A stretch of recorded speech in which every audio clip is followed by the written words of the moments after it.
Welcome to the Slop Farm. Enjoy the video.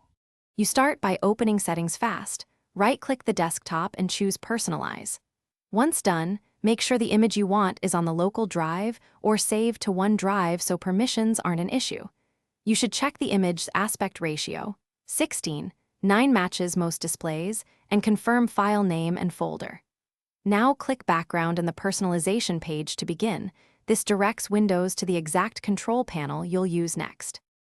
You now pick the background type, picture for a single image, slideshow to rotate images, or solid color when minimalism is desired. After clicking Picture, press Browse, find your file and select it. Then choose a fit, fill, fit, stretch, tile, or center to control cropping and scaling. If you picked slideshow, set the change interval and pick whether to shuffle. Make sure to enable Let Windows Sync if the image is on OneDrive, so changes propagate across devices. Finish by confirming the preview. In Windows 11, changes save automatically, so you can close settings, but sign out and sign back in to force a refresh if needed. If the new background doesn't appear, restart File Explorer, open Task Manager, find Windows Explorer, and restart it.